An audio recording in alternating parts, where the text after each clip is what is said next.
বর্তমানে যে মানে বই সিলেবাস আছে ওই সিলেবাসের মধ্যে আছে 9-10 বইয়ের মধ্যে যে একজন মানুষ যদি সে তার প্রাতিষ্ঠানিক কোনো certificate IA pass, matric pass, অমুক পাস, তমুক পাস, মাস্টার্স, অনার্স, ডক্টর, এইরকম কোনো ডিগ্রি নাই, কিন্তু তার ভিতরে আদর্শ আখলাক আছে, লোকটা শিক্ষিত, তাকে শিক্ষিত বলতে হবে।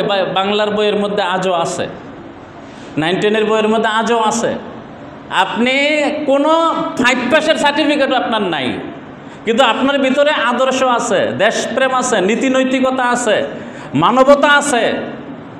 হ্যাঁ, আপনি জুলুম অত্যাচার করেন না, আপনি মানুষ খুন করেন না, মানুষ খুনকে সাপোর্ট করেন না, খুনিদেরকে আপনি সাপোর্ট করেন না। এই জাতীয় নীতি নৈতিকতা আপনার ভিতরে আছে, কিন্তু আপনার কোনো সার্টিফিকেট নাই, কোনো ডিগ্রি নাই। তো বইয়ের মধ্যে লিখতেছে লোকটা শিক্ষিত।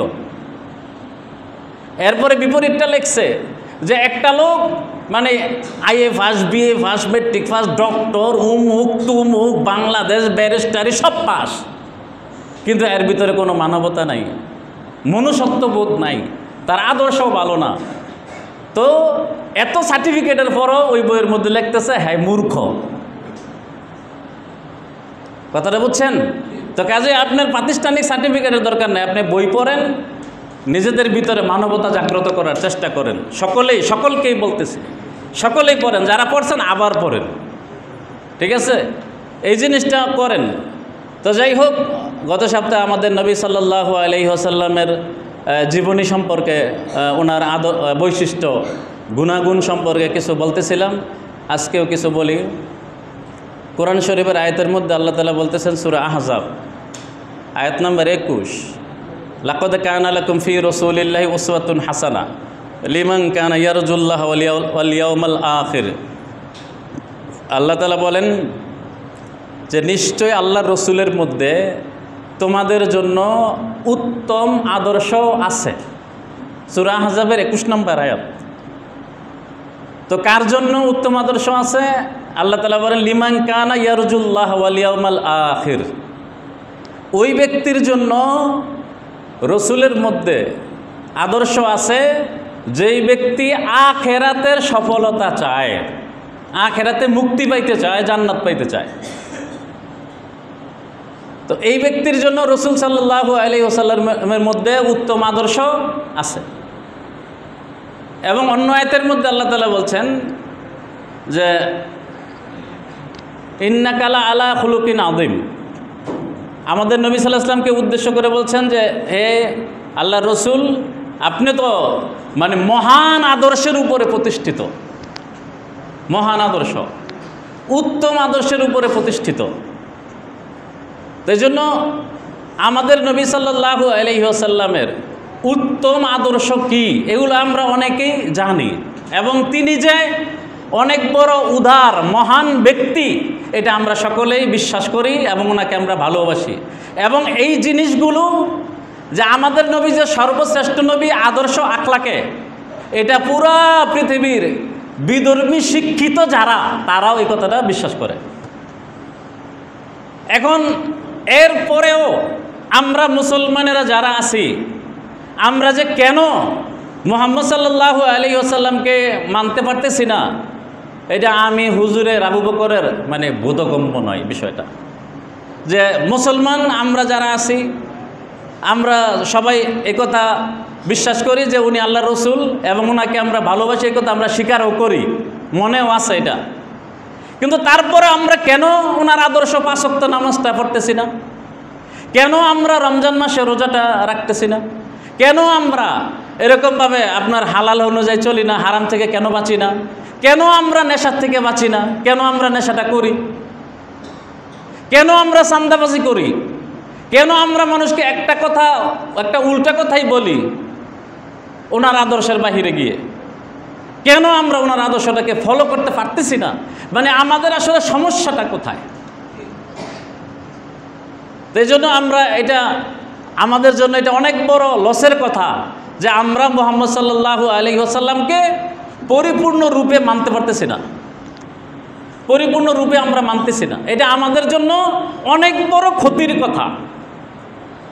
এজন্য এই ক্ষতি থেকে আমরা কিভাবে বাঁচব, এটা আমাদের ফিকির করা দরকার। এখন আমরা যারা আছি, আমাদের বাংলাদেশের মানুষ, পুরা পৃথিবীর মুসলমান, আমাদেরকে নিয়ে কিন্তু অনেক লোকই অনেকভাবে ভাবে।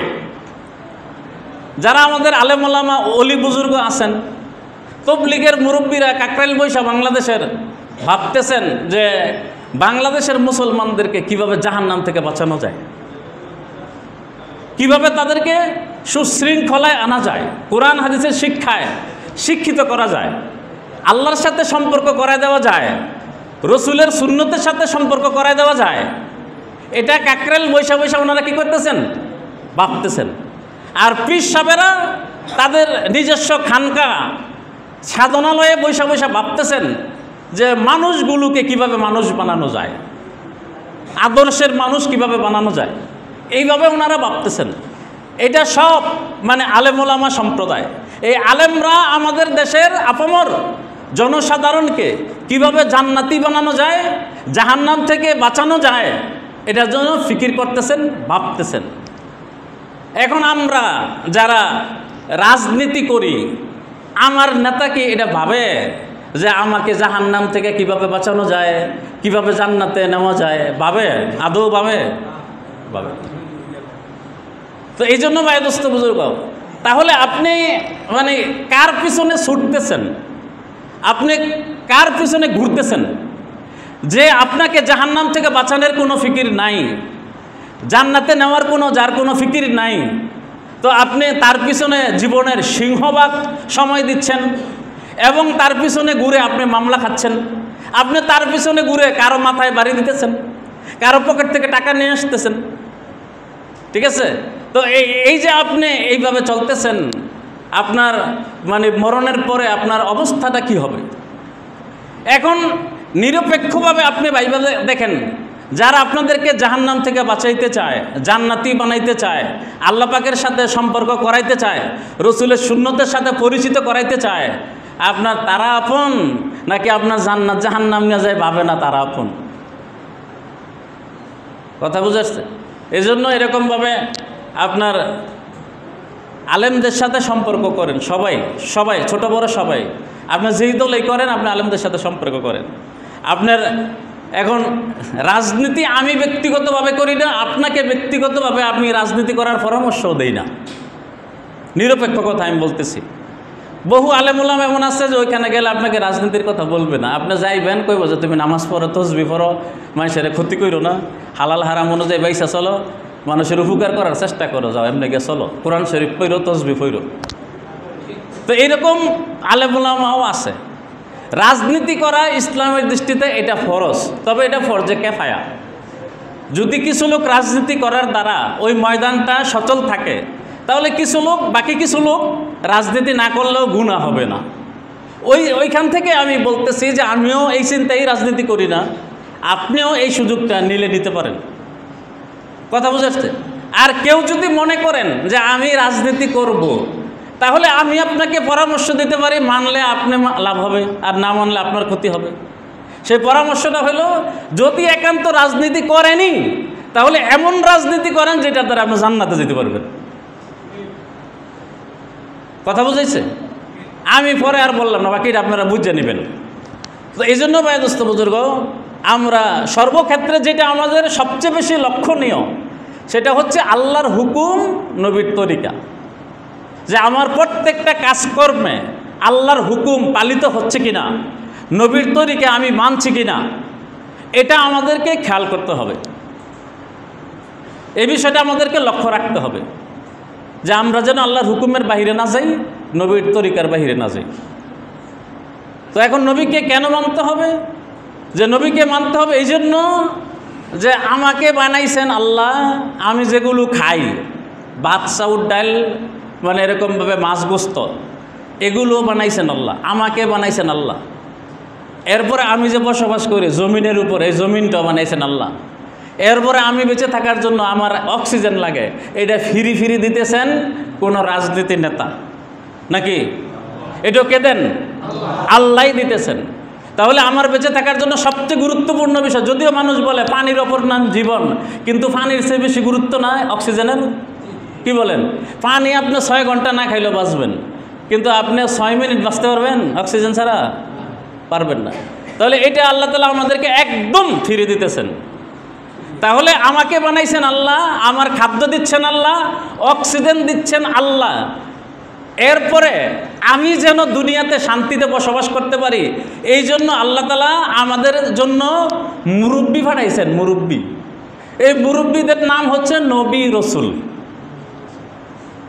এই নবী রসুলগণ আমাদেরকে বুঝাইছেন। এই নবী রসুল কীভাবে বুঝাইবেন এটার জন্য আল্লাহ তাআলা কি দিছেন? ওনাদের সাথে কিছু ছোট ছোট বই পুস্তক দিছেন। এই একটা বই পুস্তকের নাম হলো কোরআন। এটা আল্লাহ তাআলা দিছেন মুহাম্মদ সাল্লাল্লাহু আলাইহি ওয়াসাল্লামকে।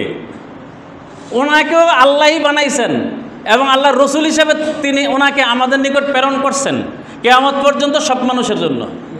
এবং এটা এরকমভাবে ওনাকে বলে দিয়েছেন যে এটা আপনি প্রচার করবেন, এটা আপনি মানলে আপনিও মুক্তি পাইবেন, আপনার উম্মতেরাও মুক্তি পাবে। কথা বুঝাচ্ছে? এখন এত কিছু আল্লাহ আমাদেরকে দেওয়ার পরে আল্লাহ তাআলা কি এই কথাটা বলতে পারেন না যে বান্দা তুমি 5 ওয়াক্ত নামাজটা পড়ো? কি বলেন? এই কথা এতটুকু বলার অধিকার কি আল্লাহর নাই? যে তুমি রমজান মাসে রোজাটা রাখো আর তুমি মানুষের মাথার মধ্যে বাড়ি দিও না আর জান্নাতে যাইতে পারবে না এমন কোনো কাজ করো না, যেই কাজ তোমাকে জাহান্নামে নিয়ে যাবে এমন কোনো কাজ তুমি কইরো না। এই কথাগুলো কি বলার অধিকার আল্লাহর নাই? আচ্ছা,